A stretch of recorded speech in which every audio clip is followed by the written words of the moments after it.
Good evening and welcome back to another edition of Falcon Update, live on YBTV. I'm Emma Dingus. And I'm Jorge Zambrano. It's our first show back in the semester. Let's dive right into the stories. SGA, BSU, and MCC put their heads together to test the campus's knowledge of Martin Luther King and African American history trivia. Questions range from MLK personal life, sports, music, politics, and civil rights history. Presidents Pauline and Kirsten emceed the night, hosting multiple solo and team rounds and handing out many prizes.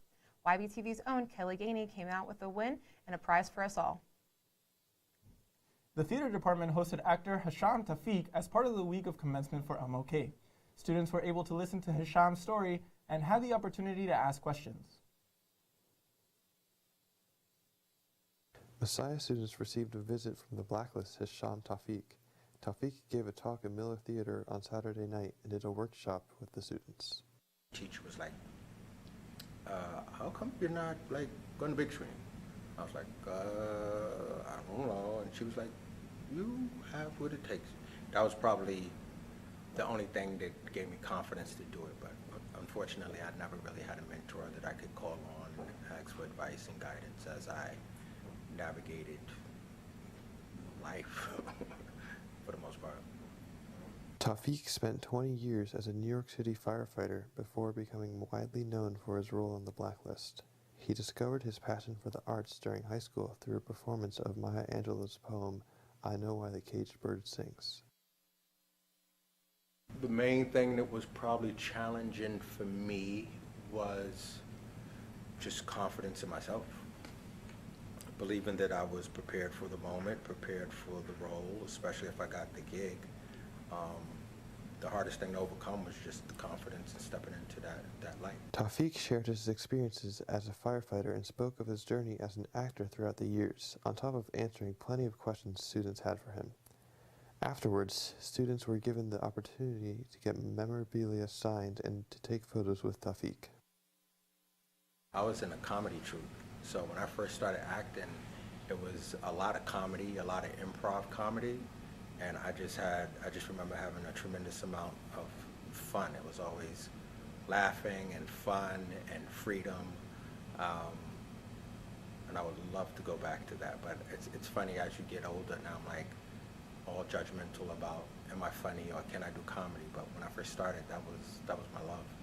Tawfiq's visit was a very educational experience for everyone who was able to come to his talk and work with him at his workshop. For YBTV, I'm Caleb Wiegers. Messiah has hosted multiple civil rights activist speakers in the past, but last week a pair of sisters brought their personal experiences from Bloody Sunday on Tuesday to share with students. Kelly Gainey has more with the story. I don't think anyone that was there would have thought that all these years later we'd be traveling all over talking about this, us growing up in the South. Sisters Linda Blackman Lowry and Joanne Bland were only young girls when they started fighting for what they believe in. I always admired my older sister because after my mom died, she took over that role. So she was our comforter and our disciplinarian. She was everything, right? And I kept talking to her about it, and others, foot soldiers who were there with me on the bridge, how I felt. None of them believed me that it would be, it was like a cleansing. You don't realize how much you've internalized till you start to talk about it. They hope students take away more than a lesson, but are inspired to make change. You see the things you have issue with. That's your responsibility to do your issues, to change the things you have issues with. Because what affects one is going to affect all. So I can't tell you that, oh, your responsibility is just to go out there and vote and be a good citizen or make good grades and make your parents proud. This is a world that you have to live in. You see the things that are wrong with this world. The real thing that I took away from talking with them was saying that they saw an injustice and they saw a need, and they saw the context that they were in. For example, their parents weren't able to protest because then they would lose their jobs. But as students, they were able to, they had a bit more freedom. For YBTV, I'm Kelly Gainey. SAB events are back at it again this semester, starting off with the SAB crafting event in the Larson Student Union. This past Sunday, students got the chance to create DIY vision boards and be as creative as they desired. Supplies were used such as books, magazines, and stickers, and much more. Students were able to have a great time creating their vision boards with their friends and also enjoyed snacks as they were provided by the SAB. Make sure to be on the lookout for more SAB events coming later this semester. For anyone that enjoys art, a new Florence collection was just put in display at the High Center. Titled Sacrifice, this portfolio is the collective work of 7 American artists from 1993, specializing in etching, a process done by engraving, scraping, slashing, brushing, and soft grounding. These artists integrated their thoughts on art and faith together in a summer in Florence, Italy. As their inspiration, the presentation case for the portfolio was made by Theodore Prescott, who is a Harrisburg sculptor. Prescott also works as a professor at our very own Messiah University, showing that he is more than capable of bringing his experiences out of the classroom. Additionally, the Augenbach Art Gallery recently featured Following the Pattern by Travis Donovan. Donovan is a North Carolina interdisciplinary artist and educator. He uses techniques such as traditional casting and fabrication practices. He explores the relationships between objects, exaggeration, and identity. Yesterday was the last day to check it out, but keep your eyes peeled as this is a rotating art gallery with many new displays coming soon. It's not every day that a teacher enrolls in classes. Rosie Schiano has the story on why Messiah University's music professor did. A Messiah University music department professor decides to take on the role as student and teacher. My name's Todd Goranson. I'm a professor of saxophone and bassoon at Messiah, and I, in addition to teaching applied saxophone and bassoon, I work with students in a lot of different areas. Dr. Goranson decided to enroll in registered nursing classes while teaching full-time. That story goes back a little ways. About 12 years ago, I started working with musicians pretty regularly on how to cope with performance anxiety. 98% of musicians say that they suffered from performance anxiety at some point in time. Back in 2020, I started taking some coursework with anatomy and physiology, and with the support of my family, I went ahead and took the leap and completed the program just this past December. Along with all his other degrees, Dr. Goranson adds another one to the wall, his associate's degree in registered nursing. Just a few weeks ago, I took the NCLEX on and passed it on the 4th of January, so that was very recent. It'll be at least a couple more months before I figure out what kind of direction and where I can fit that in. For Goranson, a Messiah University music department professor decides to take on the role as student and teacher. My name's Todd Goranson. Up next, we have Falcon Forecast, campus calendar, and much more. Don't go anywhere just yet. We'll be right back with more live on YBTV.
A student would want to study the finance major here at Messiah for several reasons. Students here are working and practicing in a setting in our finance lab with technology that they're going to use when they leave here and work in the field.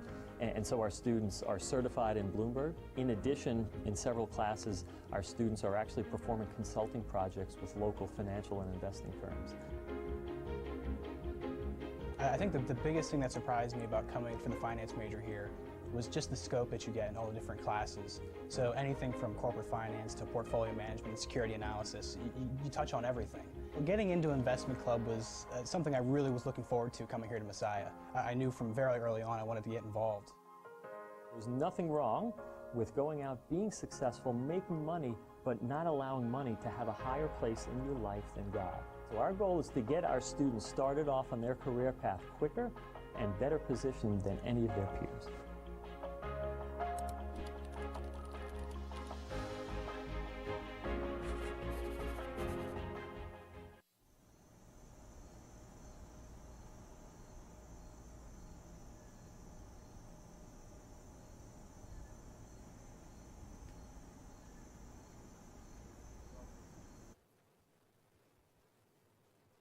Welcome back to Falcon Update. Nate Harlacher has this week's weather for us. Nate?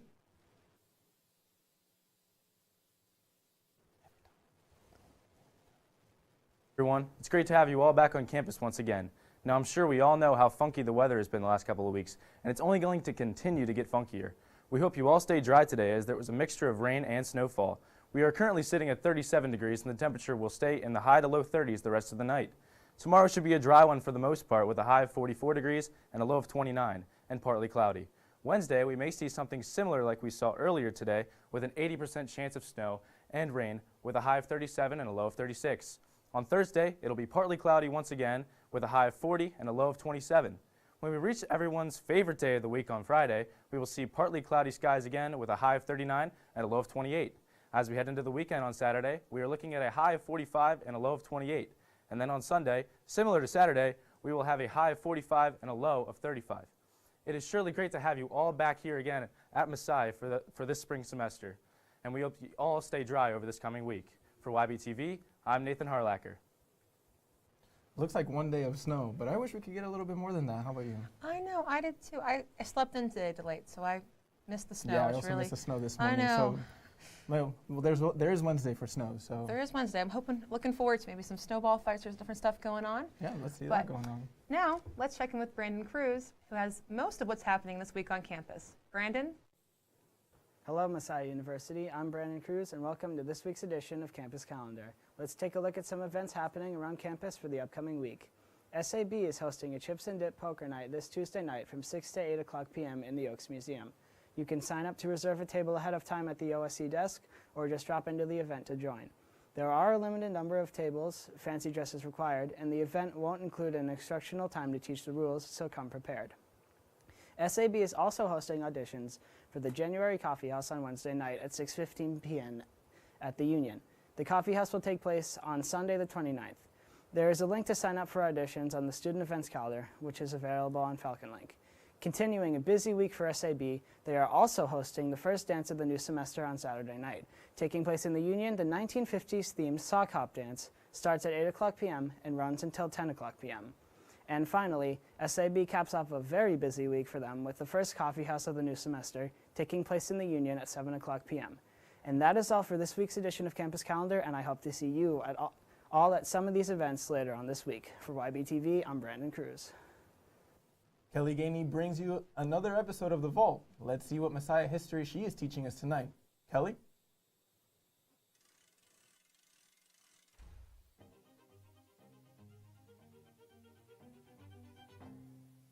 Welcome back to a new season of The Vault, where I unlock Messiah's history 1 week at a time.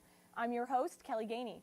In the early 1970s, Messiah implemented a short 3-week term called intercession, with the purpose of evaluating current curriculums in order to build new ones, increase flexibility in degree timelines, use campus facilities more efficiently by lengthening the school year, and therefore increasing staff salaries. Gaining the nickname J-Term, catalogs of special courses and abroad programs began being offered to students in 1974. Students could travel around the world to experience different places and cultures like France, the United Kingdom, Africa, Germany, Israel, Brazil, and more. J-Term lasted for 46 years, eventually ending in 2020. I talked with Randy Basinger earlier this week to gather a better understanding for the ending of J-Term. It was first under review in 2016, but the Senate voted to retain J-Term. In 2020, J-term was temporarily eliminated due to COVID. However, the university also was doing a review of the academic calendar for both undergrad and graduate students. The final verdict came down to attaining state financial funding that sealed J-term's fate. That's all for this week. Make sure to tune in next week for when I unlock the vault.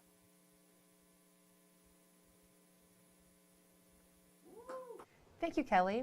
Well, now Jorge, I'm curious to know, what was your favorite thing that you did over break? Well, Emma, I got to go overseas. I went to Ecuador to go see family, went to the center of the world. I even got to try some guinea pig. What'd you do? Wow. Well, I can't say that my break was as eventful as that, but I did get a lot of family time and time with friends, which was really family great. Family time is always the best to have on break. It was. It was just chill, have a nice little time to relax before I came back here. Absolutely. But now, let's see how the rest of Messiah students enjoyed their time off. Hello everyone, welcome back to this week's Falcon on the Street. I'm your host, Nathan Harlacker. Today we're asking people, what was your favorite part about break? I slept for a week and a half, and that's about it. Over break, I spent time with my family and my boyfriend. Quality time with my younger brothers and doing some of the traditions that we normally do. When I was working as a waiter during Christmas and everyone came in, everyone was so happy just to be there, and I was happy to serve them there. One person came in, gave each one of us an envelope. He gave each one of us $100, and that was really generous of him, man. I'm so happy just to be there. My favorite thing about the Christmas break was getting to eat home-cooked food. Over break, I met my biological grandfather. Being able to relax and de-stress from homework and spending time with my family. Getting to sleep in and then wake up and make my own coffee. The best part about my winter break was getting to see my family and going back home to New Jersey. I would say my favorite moment over break was getting to barge through thousands of people, just thousands of people, there for no reason in New York. I just don't understand why it's so busy in New York. What's everybody there for, you know? It's all stores, we can go anywhere else, but instead, you know, there's thousands of them right there. My favorite part of break was being with family and being able to reflect in the Advent season on Christ and realizing how much when we love others, we really feel his love for us too. And that's all for this week's Falcon on the Street. For YBTV, I'm Nathan Harlacker. Just recently, Murray Library saw a new display put up, all focused around MLK-related literature. With a bird's eye view, here is Danny Johnson. Hello everyone, and welcome back to the first show of the semester. I'm your reporter, Danny Johnson. Now, even though MLK Day has ended, the beauty and the display that is in Murray Library has not ended. Let's take a look. The Martin Luther King Jr. display in the library is a beautiful representation of civil rights through children's literature. There are books by authors such as Andrea Davis Pinkney, Sharon Langley, Walter Dean Myers, Michael W. Waters, and the eldest sibling of Martin Luther King Jr., Kristen King Ferris. This display was created by one of the Messiah faculty members, Kimberly Steiner.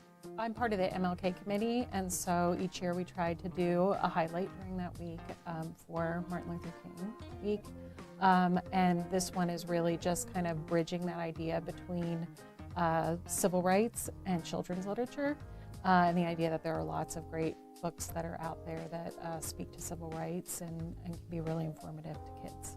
The display will be up until the end of February to celebrate Black History Month. So it's a celebration of Dr. Martin Luther King Jr.'s message of peace and in racial justice and in transforming lives. And that's it for this week's Bird's Eye View. Thank you for joining us, and don't forget to come back next Monday for our next show. For YBTV, I'm Danny Johnson. Coming up, TJ Rydell and Caleb Kukin are bringing you the latest on Messiah sports. We will be right back with more Falcon Update on YBTV.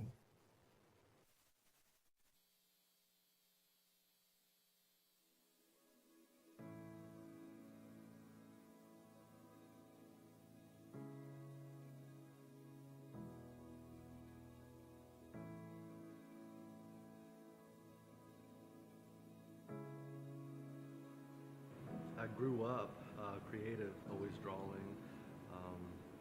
Legos, played a ton of Legos from the time I could start putting them together. When I got into school, I thought I was going to be a painter, and then I thought I was going to be a graphic designer.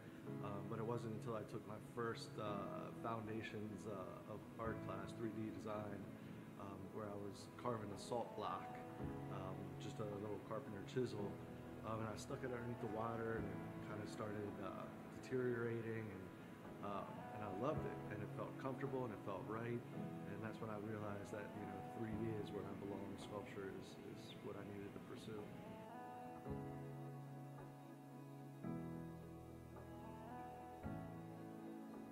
If you feel that passion in your belly, if you wake up and you got to make something, if you grab a paper clip and you manipulate it into some form, or you're doodling in your sketchbook, or everything you do you see through a more creative side, then listen to that spirit talking in you and follow it. And for that young artist, it's hard and it's difficult, but you got to just keep on doing it. You got to just keep on doing it. We were all there. We want to hang out with you. We want you to look over our shoulder and watch us cut this piece. Ask us that question. Don't be scared. Everybody has that starting point.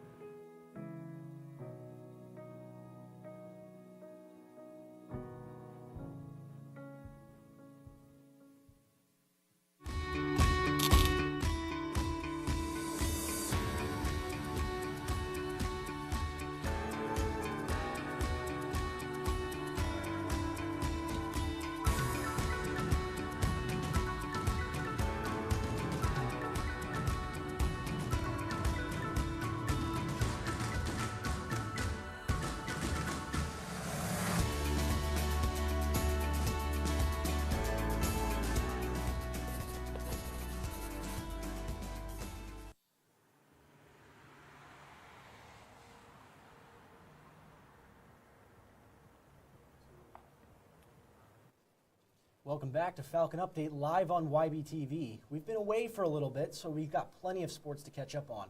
I'm Caleb Kukin. And I'm PJ Rydell. And if you watched our Falcon 4 highlights during the fall last semester or just paid any attention to Messiah Sports, you probably already know the name of Matt McDonald. The senior forward for the men's soccer team had a historic season for the Falcons, tying the Division III lead in goals and points across the 2022 season.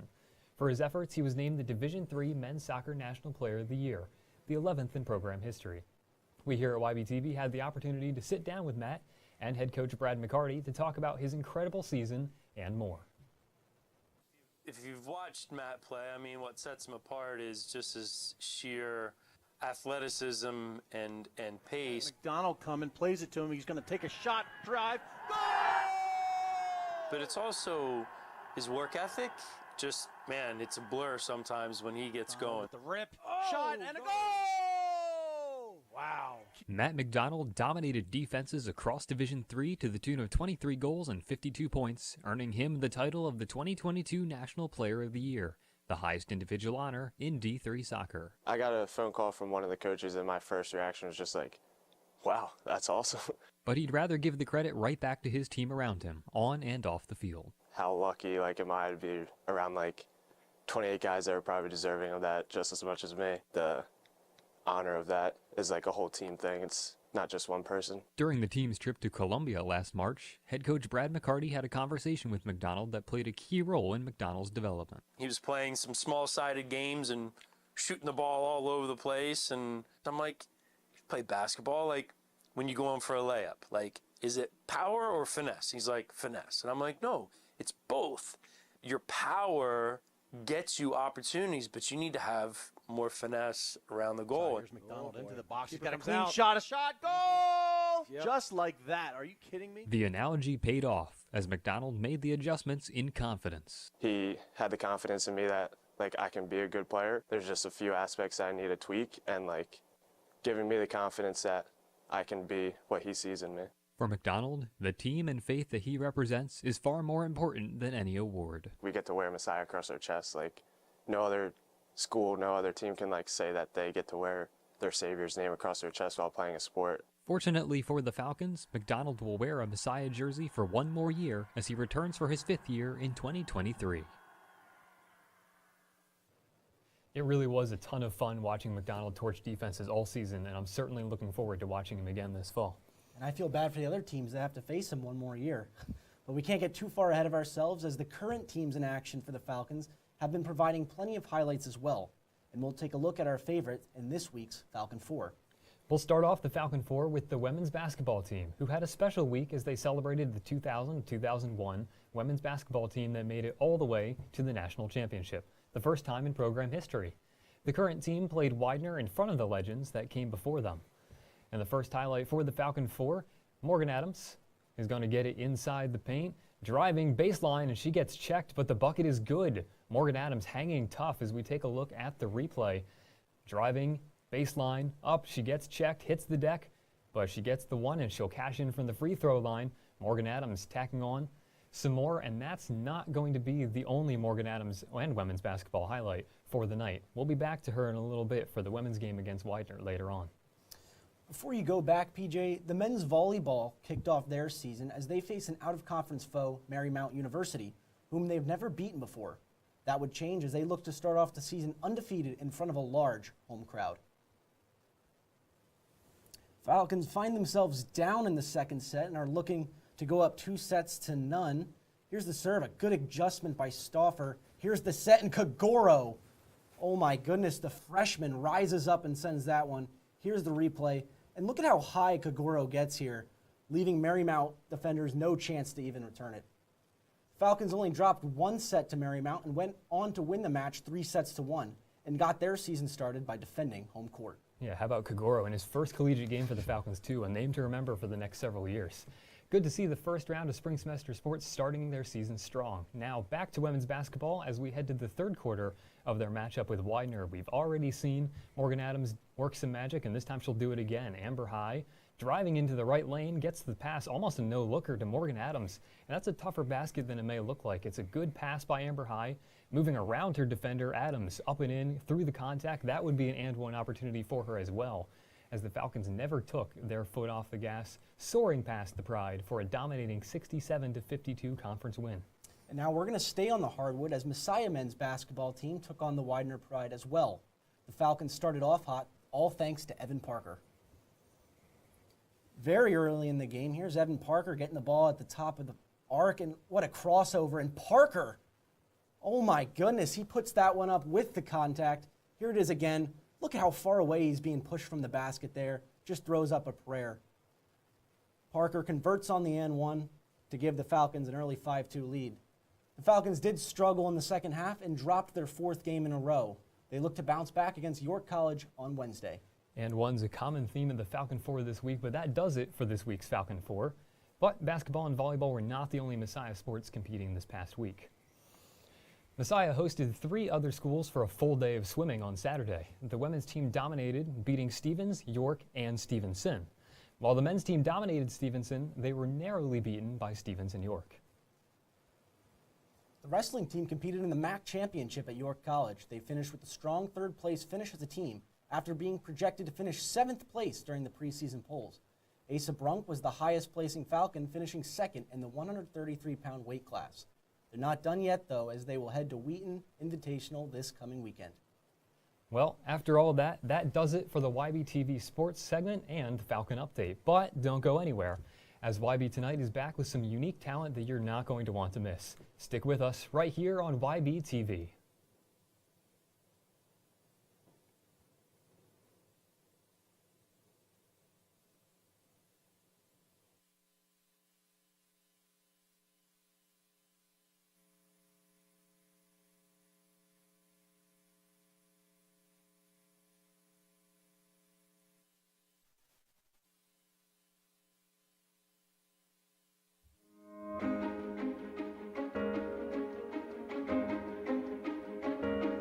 The new athletic training curriculum at Messiah College is a 5-year accelerated program that results in completion of a bachelor's in applied health science with a concentration in pre-athletic training and a master's of science in athletic training. When I was introduced to the athletic training program at Messiah, I knew right away that it was going to be the right fit for me. There was just so much support and so much interest in me as an individual, and that community was really something special. I think a student should be interested in studying this program, particularly at Messiah, largely because of the people that we have. Students are going to formally participate in case studies and case reviews, and there's also opportunities for collaboration with the faculty. My friendship with the program director, Dr. Matt Lewis, has supported my journey as a Christian, as an athletic trainer, and as a scientist. We are passionate about our students, and we're also passionate about the profession of athletic training.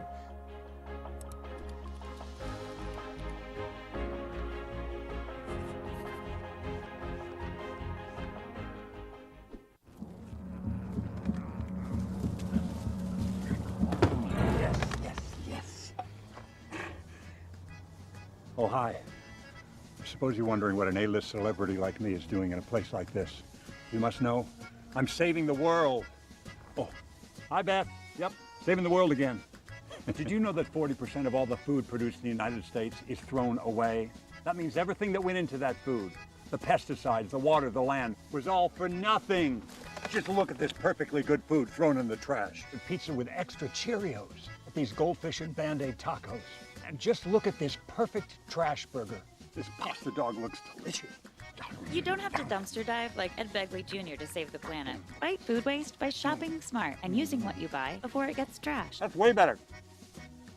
Ooh, arugula. Do your part and find out other world-saving tips at betterthaned.org.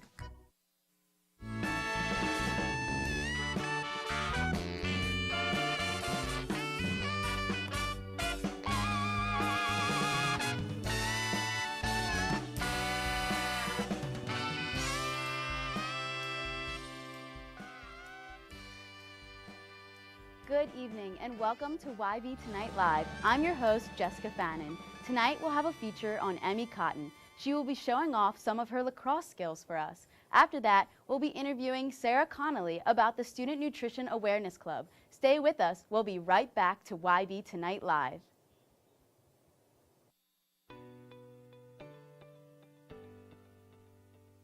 My name is Curtis Seaman. I'm a senior journalism major.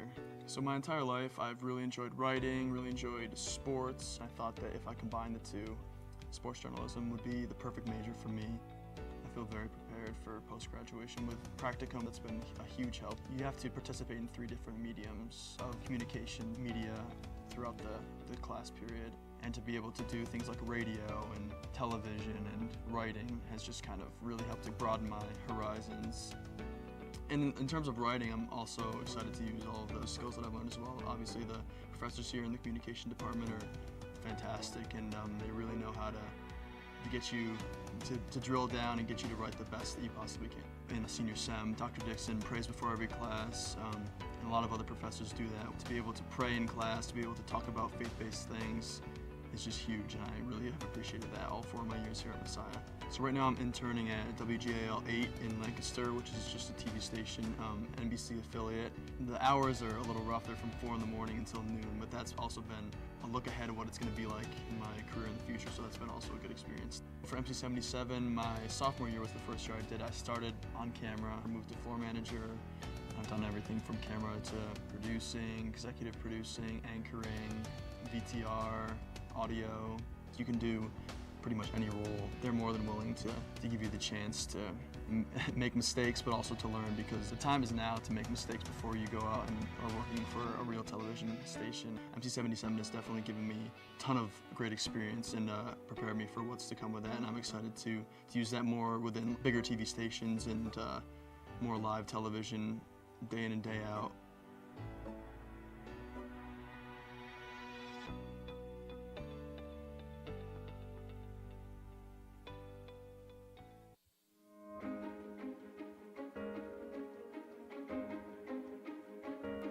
So people ask me what kind of companies hire electrical and computer engineers. Basically, if you plug it in or it has a battery in it, electrical engineers were involved. Every Messiah engineering student is guaranteed an internship with an on-campus organization called the Collaboratory. The Collaboratory's business model is that it pairs student teams with either faculty mentors or outside professionals to work on systems that either care for the earth or help disadvantaged people around the world. One of our more successful projects is a project that involves facilitating use of limited electric power called EMMS. So I am the student project manager of the EMMS team, and so what that means is that I head up a team of students and industry volunteers who are developing a system that makes it possible for schools and medical clinics to be able to efficiently share their limited solar power resources. Just the faculty and the way that they interact with the students to help them grow is such a powerful thing.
Wow, I'm impressed. I could never do half of those tricks. Well, let's jump right into it. How are you doing tonight? I'm doing good. I'm doing good. Yeah, definitely a little bit tired, but we're hanging in there. Doing I great. understand. So, Emmy, tell me a little bit about yourself. Sure. So I have a little bit of a different, unique story. I grew up as a missionary kid in Panama, Central America, and I was raised there, lived there for about 15 years, and then moved to like Central Jersey on the shore like 2 years ago. So I'm still relatively new to the States, definitely new to the area, but I love it. It's so great to be here. Wow. So you've been all over the place. Definitely. Yeah. So tell me, what age did you start playing lacrosse? So I actually started playing lacrosse when I was around 16. I think I had just turned 16. So definitely late in the books of when you talk about like playing a sport, and especially playing in college. It's usually like, oh, I started late. I started in middle school. It's like I started really late, but I couldn't imagine my life without lacrosse. It's been like a life changer for me. So. Right. So what is it like been like being a missionary kid and growing up in the sport of lacrosse? You got like kind of a late start. So what was that like? Yeah. So I grew up like my entire life playing sports. So like I played soccer when I was little. I did swimming, I did dance, I did pretty much every single sport that you could do. My dad put me on a surfboard when I was like probably like 5. So I've been playing sports my entire life, and I think that athletic mentality is really what like brought me into lacrosse, and just the love for the sport as well. But when, the first time I picked up a lacrosse stick, I was just like, yeah, this is it. I was like, I've played so many sports, but I never like truly felt like I was at home in a sport, and lacrosse was just it for me, so yeah. Sweet. So have there been any learning curves throughout the sport? Oh my gosh, yeah, 100%. I think my first learning curve I hit when I went to tryouts for my high school team. And, you know, I had spent a lot of time kind of like teaching myself how to play the game. I wasn't expecting much. And then I think the second day of tryouts, the coach moved me up to to like practice with the varsity team. And that was like a huge hit, because I was like, I still didn't know a lot about the game. So when I got moved up to varsity, I think it was a huge learning curve, but a great challenge. And I think I took it and I was like, I'm gonna roll with this and I'm just gonna keep working. And I think that mentality is what got me here. And even like the first couple weeks of practice here was still like, you move from high school to college sports, and that's even a learning curve for anyone, even for people playing since they were, you know, in elementary school. So I think there's definitely a learning curve, but like it just pushes you to wanna work harder and get better, so. Yeah, so have you learned anything that you can apply to the rest of your life outside of sports? Absolutely. I think like in anything that you do, like there's always a lesson to be learned, and always something that in life like that it teaches you. And I think like one of the things in lacrosse, and especially like being on this team too, like the Messiah women's lacrosse team has like literally changed my life in only like 4 months. They're amazing. They're like the biggest family I've ever had. And they're just like such a blessing to be around. So I think one of the things that I've learned is just like the importance of hard work, the importance of like loving each other and being there for your teammates. And I think like the fact that we love each other and the fact that like we care so much about each other, like pushes us to continue to work hard for each other, because we want to win. Like we want to win, we want to be good. But the main thing is like we want to bring everyone up with us. So like you work hard, like in the summer, you don't want to run. Like you get that packet and you look at it and you're like, ugh. But then, you know, it's just like that drive to be like, I know my teammates are out there working, so I have to too. And Right. just that pushing each other, I think like that perseverance, that like, you know, doing things that you sometimes don't want to do because you know it'll make you better. I think that's something you can take with you through all aspects of life. So, That's awesome. yeah. Yeah, so what is the key to being successful in lacrosse? Like what makes a good player? I think that there's a lot of ways you can answer that question. I think that's a really good question. I would say one of the biggest keys is like perseverance and hard work, and how like the two of those kind of work together. Because I think like if you're not willing to put in the hours, if you're not willing to go to the wall when no one else is, or go out to the field when it's raining or windy or cold, if you're not willing to put in that like extra bit of effort, then you're not going to be able to get where you want to be. You can have all the potential in the world, but if you're not willing to work hard, then it's not going to do anything. You can have all the talent in the world, and if you're not willing to work hard and be coachable, it's not going to do anything. So I think like that's one of like the biggest things that I would say, like even to someone who's like starting out and being like, hey, you know, like I was in that place, you know, like I was in the place of like, I don't know what to do. I want to play in college, but I don't know if I'm going to be good enough. Like just start somewhere. Like that's the biggest thing. Just start somewhere and put in the work, put in the hours, because they really pay off. That's So, awesome. Yeah, so tell me a little bit about the tricks that you performed in the video. So I ran through like I explained it to you a little bit when I was like starting to do it, but we have like a wall ball test for our team, which is less of like a pass fail test and more of like a progression. So it shows like, you know, if you get a certain time in the fall, you want to show improvement in the spring. If you get a certain time this, you know, spring of your freshman year, you want to improve sophomore, senior, junior year as well. So I think like so I ran through a couple of those, kind of like throwing on and off sides, and those are all skills that we use in the game. Other than Twizzlers. The Twizzlers, we went down, did like a little swivel at the bottom. Is that where you like twisted yes. over your shoulder? Yeah. So those are more, those you can use in offense. I'm a defensive player, so I usually wouldn't use that specific skill, but it's something that we include in our wall ball test because you never know. You know, you get in a tough spot and you can use that little trick to get you out, and you never know. I know a teammate who has used it in the game before, so you know, but as a defender, like those are all stick skills that you never know where the ball is going to come from. So being able to catch off your shoulder, being able to catch wide out, being able to cradle the ball too to make sure it's in your stick, to keep control. Those are all skills that you use throughout the game, no matter what position you're on. And I think like they can be basic, but they're also like super important to just perfect. So. Awesome. Yeah. So what is your personal favorite trick to perform? Ooh.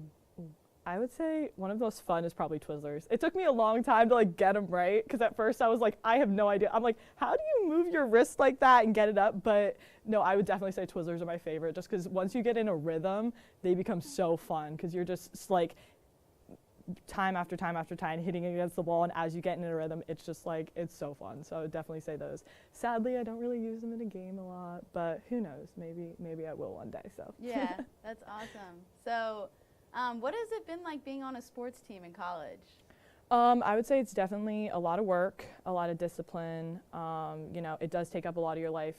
You know, divisions in sports, you know, are definitely good markers, but at the same time, it's like it doesn't necessarily like tell this from that. Every college athlete, no matter what division you're in, is putting in a lot of work. You're just going to know that from the start. I think it has become like a big part of my life, and like I said before, like the team has become like they've become my best friends. Like whether or not we're in practice, when we're not in practice, when we have to be together, when we don't, we're always together, and it's just such a blessing to have them. I can see that. So yeah, I'm so blessed. I'm so blessed. I love them. So. Yeah. So what are you hoping for in the upcoming season? Right now, I'm hoping just to really be able to, in my freshman season, be able to put in the work and just to see myself improve. I'm really excited to see my two coaches, Coach McKay and Coach Ken, are amazing. They're like such great coaches. They know so much and they have so much to share.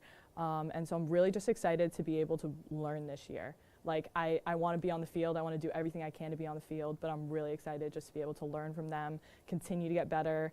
And I'm excited just for the potential too, because I have no idea what this season is going to look like, but I'm really excited just to start and yeah, just put in that work and see where it gets me. So. Yeah. So has there been anything that's surprised you about the team so far? I think I was definitely surprised like how welcoming they were. I remember when I first pulled up in my car to like unpack all my stuff to get there, there were like 5 girls from the team that like swarmed my car and took all my stuff up in like one trip. And I was like, what is going on? And the fact that too, it's like everyone's very transparent with each other. So I think that's another thing that I really appreciate. Well, thank you for joining us, Emmy. Thank you. After the break, we'll learn more about Messiah's Nutrition Club. So don't go away. YB Tonight will be right back.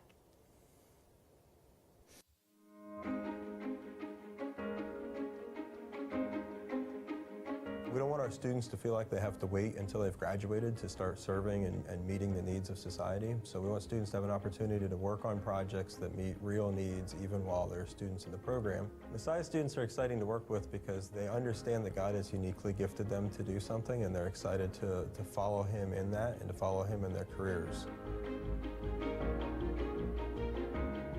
One of my best moments as a student here at Messiah was when I was traveling to Mexico with a collaboratory. The collaboratory's business model is that it pairs student teams with either faculty mentors or outside professionals to work on systems that either care for the earth or help disadvantaged people around the world.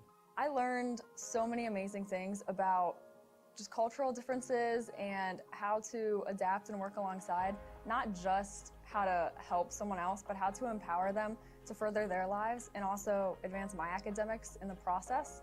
So that is by far one of my favorite memories from Messiah.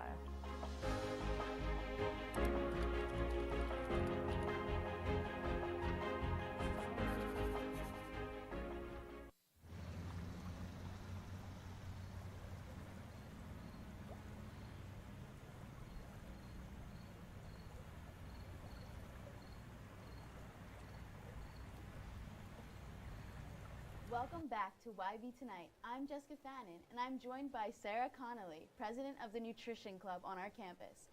Sarah, how are you doing tonight? I'm doing okay, a little tired, you know, just a college student. I gotcha. So tell me a little bit about the Nutrition Club on campus. Yeah, so we're the Student Nutrition Awareness Club, otherwise known as SNAC.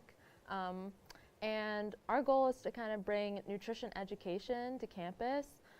You learn like some nutrition, like the minimal amount in health class, like in high school, but you don't really hear about it once you get to college. So it's just a way for people to learn about nutrition if they want to, and when they're in college, basically. Right. So what is the goal of this club? So our goal is kind of to learn some nutrition education from speakers or our professors on campus, and then also to help spread that nutrition education. So maybe volunteering at other nutrition food organizations around here. Yeah. Nice. So what goes on at a typical meeting? So our meetings look like we'll have someone talk. We actually have a meeting this Wednesday at 6. So one of our professors, Dr. Gill, she's coming and she's going to talk about healthy eating on like when you're in a dorm, what that kind of looks like for a college student, and then we're going to make a recipe together. So that's kind of what it looks like, is that format. Oh, that sounds like a lot of fun. So what goes on at a typical club meeting? Do you guys have a lot of like speakers come in? Yeah, that's always the goal, is to try to get someone, either a professor or someone that we have like connections with off campus. Like I have a boss at the Salvation Army. I And so if we have connections through the nutrition community, it's really cool to pull them in and have them see like what nutrition looks like in the real world, because nutrition has a lot of avenues that people don't know about. There's like community nutrition, so that can look like teaching nutrition to like the impoverished areas of Harrisburg, and giving like lessons. Or there's clinical nutrition, and that's in hospitals. And then there's food service. So there's just a lot of different things people don't know about it. That's really cool. So how can students get involved in the club? Yeah, so they could either like email our club email, which is snack@messiah.edu, or one of our emails. So mine's cc1451@messiah.edu. So they could just email us and ask us to be on the mailing list, and then we could give them all of the information to come to things. That sounds easy enough. So do you guys have anything interesting planned for the future? Besides that meeting on Wednesday, we're planning more things. We're hoping to get some volunteering events on Saturdays so that it's like not in the week. And then every third Wednesday of the month we have a meeting. Yeah. Sweet. So what inspired you to join this club? Being a nutrition major, I thought it was a good way to get involved with nutrition just on my campus and to meet other people from my major. But it's not just for people in the major. If you're interested in nutrition, you can join the club and hang out with us. It's a good group of people and it's a fun time. Nice. So what makes this important to the Messiah community? Like I said before, people just don't learn about it. So from what I've been talking about with like other people on campus, they have a lot of interest for it and they just don't know where to find information or just, yeah, like talk to other people about it, especially because we're a small major. People don't really know we exist. So it's cool to just meet with other people who have common interests as you. I totally understand that as a broadcast journalist major. We're very far and few on campus. But what would you say to someone thinking of joining this club? Just do it. You know, life's too short, and we're just, like I said, we're friendly, so you won't be intimidated. It won't be some big scary thing. Yeah. Awesome. Well, Sarah, thanks for joining us tonight. This club sounds like a really good opportunity for people on campus. Well, that's it for this week's episode of YB Tonight. Thanks for watching YBTV, and tune in next Monday at 7 for more. On behalf of myself and the entire YBTV crew, have a great week, Messiah University.